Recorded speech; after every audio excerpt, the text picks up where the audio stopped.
la yazalu lisanuka ratban min dzikrillah, basahi lidahmu zikir kepada Allah Subhanahu wa taala. Ini salah satu amalan yang menjamin masuk surga.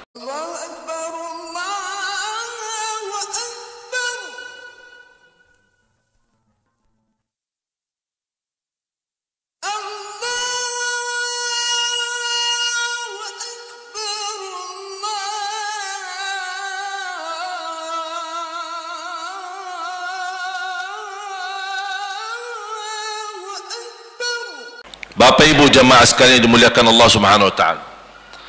Berarti kembali lagi, usia itu nikmat, nikmat besar.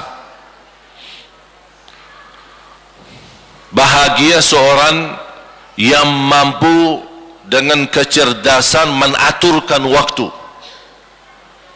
Dan subhanallah, kalau kita melihat kehidupan kita sehari-hari, sebenarnya banyak hal yang kita lakukan, tetap dunia kita jalan, tapi ibadah pun bisa jalan.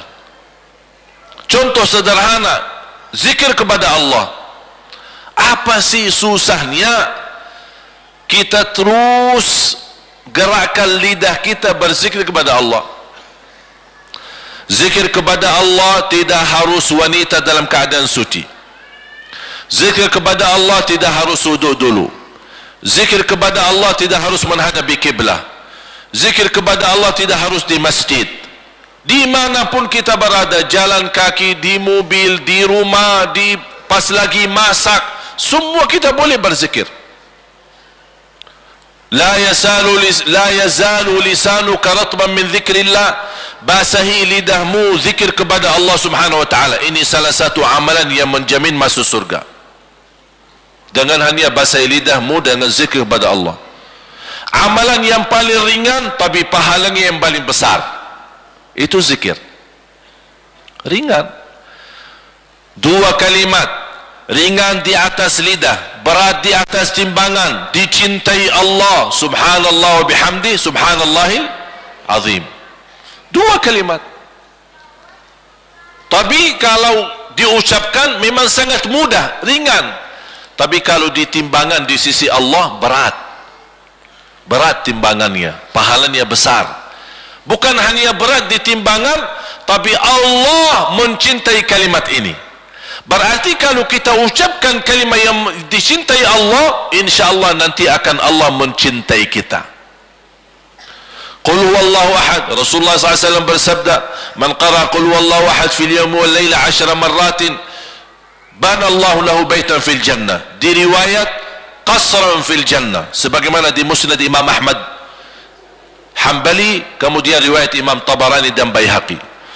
Rasulullah SAW bersabda, barang siapa yang baca qul huwallahu ahad dalam sehari 10 kali saja, dapat rumah di dalam surga. Di riwayat yang lain, dapat istana di dalam surga.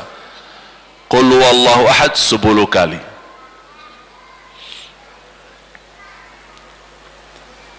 Berarti hal-hal yang sederhana kalau tidak diingat, tidak diamalkan, tidak diperhatikan, masuk dalam ayat innal insana lafi khusr. Sungguh manusia akan merugi. Sayang sekali, saya tidak minta Bapak Ibu salat 24 jam. Saya tidak minta 24 jam baca Quran. Tapi manfaatkan. Masing-masing usahakan memiliki wirid. Faham wirid? Wirid faham? Wirid. Ada wirid baca Quran, ada wirid salat, ada wirid zikir. Jadi wirid itu hal sederhana tapi diistiqomahkan. Contoh, jangan lewat 1 hari belum baca Al-Quran. 1 halaman, tidak bisa 1 halaman, separuh halaman. Separuh halaman tidak bisa juga, tidak bisa separuh halaman. satu ayat, tapi rutin. Lupa baca di rumah, pas di jalan, alhamdulillah sekarang HP ada isinya Al-Quran, silakan baca. Aduh, saya lupa baca wirid saya sampai di mana? Suratul Baqarah ayat 12. Ya baca ayat 12. Ada luang, tidak terganggu, tambah lagi satu ayat. Begitu ada kesibukan, dah apa-apa stop. Tapi besok jangan lupa, tepat waktu dimaksimalkan dan diusahakan. Apalagi kalau bisa disusun dengan waktu yang tepat. Masing-masing tahu diri, kesibukannya apa, aktivitasnya apa. Ya udah, saya merasa paling tepat waktu adalah habis salat subuh. Habis salat subuh, kalau setiap hari 10 minit saja kita bagi di antara zikir, baca Quran, kemudian bersedekah, baru silahkan ibu-ibu siapin sarapan buat anaknya. Apa ruginya 10 menit? 10 menit mungkin tidak bisa dihitung karena terlalu sederhana, tapi insya Allah nanti di hari kiamat Bapak Ibu akan melihat ternyata 10 menit itu yang kita rutinkan menjadi sebab keselamatan kita dari siksa neraka Jahannam. Jadi wirid bagi seorang hamba itu sangat luar biasa manfaatnya. Antara zikir, sedekah subuh. Mengapa saya sebutin sedekah subuh? Karena Rasulullah SAW bersabda, ketika di subuh hari Allah turunkan malaikat khusus mendoakan orang yang bersedekah subuh hari. Allahumma a'ti munfiqan khalafa. Ya Allah, setiap orang subuh berinfak di subuh hari, ganti yang lebih baik. Dan ini sedekah subuh termasuk amalan yang sangat dahsyat. Apalagi kalau disertai doa. Ketika kita bersedekah subuh, ada yang sakit, ya Allah, dengan berkat sedekah subuh ini sembuhkan penyakitnya, cepat terkabul. Saya tidak pernah memberi amalan sedekah subuh yang disampaikan oleh Rasulullah SAW. Alhamdulillah, banyak jamaah yang sudah mendapatkan manfaatnya. Dirutinkan. Walaupun ibu-ibu sedang halangan tidak salat subuh, masih bisa laksanakan sedekah subuh. Sunnah qabliyah ba'diyah hanya 12 rakaat, tapi dapat sebagaimana bersabda Rasulullah SAW di hadis yang sahih yang diriwayatkan Imam Muslim, dapat rumah di dalam surga. 12 rakaat yang disebut sunnah qabliyah ba'diyah, 2 rakaat sebelum subuh. Cuba hitung sama-sama, karena banyak orang tidak tahu sunnah qabliyah subuh berapa. Saya berapa kali tanya sama jemaah, ada yang bilang 14, ada yang bilang 16, ada yang bilang 10. Yang disebut dalam hadis yang sahih 12. Barang siapa yang menjaga 12 rakaat dalam sehari dan semalam, dapat rumah di surga, yang disebut oleh ulama sunnah qabliyah ba'diyah. 2 rakaat sebelum subuh. Yang dimaksud sunnah qabliyah ba'diyah beda sama sunnah umum.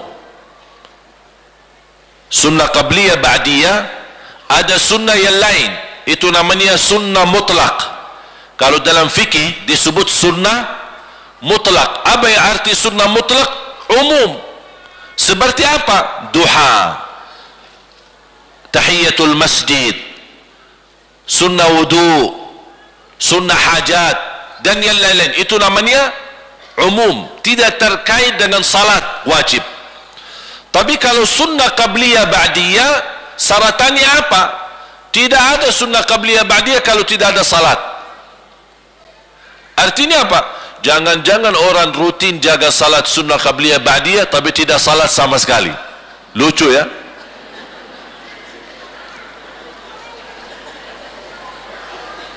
Sunnah qabliyah ba'diyah, adanya sunnah qabliyah ba'diyah karena ada wajibnya. Dan wajib itu kalau ada kekurangan di salat wajib, dan pasti ada kekurangan, tidak ada yang sempurna salatnya, termasuk saya. Makanya manfaatnya ini sunnah qabliyah ba'diyah, menutupi kekurangan yang wajib. Makanya pertama yang dihisab, kata Allah subhanahu wa ta'ala kepada malaikatnya, periksa salat hambaku. Habis diperiksa salatnya, ya Allah banyak kekurangan. Apa kata Allah? Lihat sunnahnya, ada enggak sunnahnya? Kata malaikat, ada ya Allah. Tutupi kekurangan yang wajib dengan salat sunnahnya. Dan ini salat sunnahnya termasuk sunnah qabliyah ba'diyah, dan termasuk sunnah yang lain, menutupi kekurangan yang wajib. Makanya penting sekali walaupun hukumnya sunnah. 2 rakaat sebelum subuh, 4 rakaat sebelum zuhur, 2 rakaat sesudah salat zuhur. Sudah berapa? 8. 2 rakaat sesudah salat maghrib, 2 rakaat sesudah salat isya.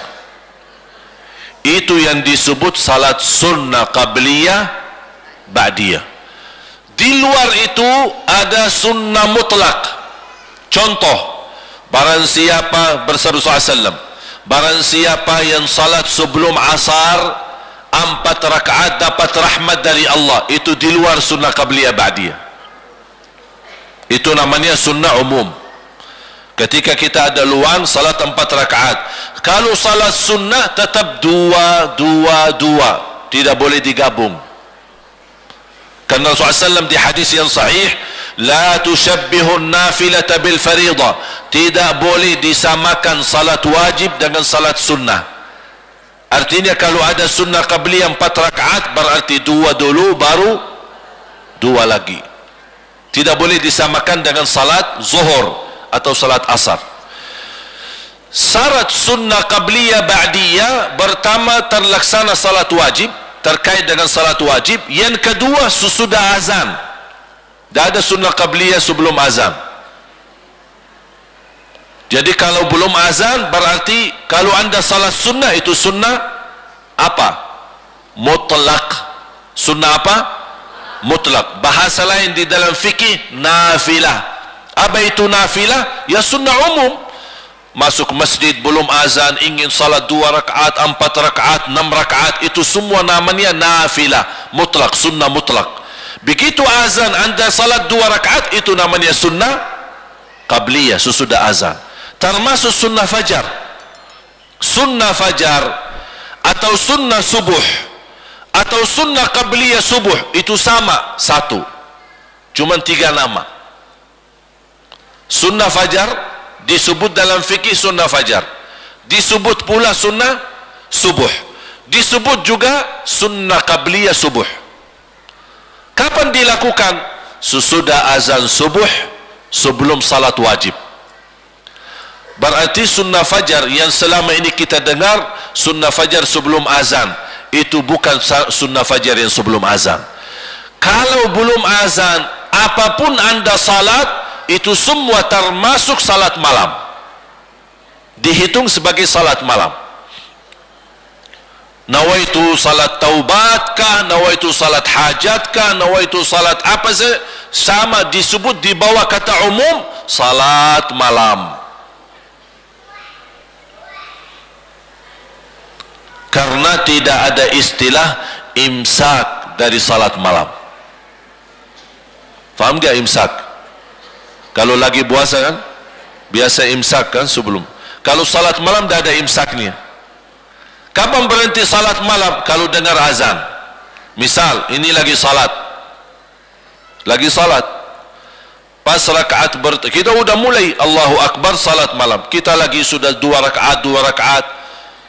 Pas saya salat dah perhatiin waktu.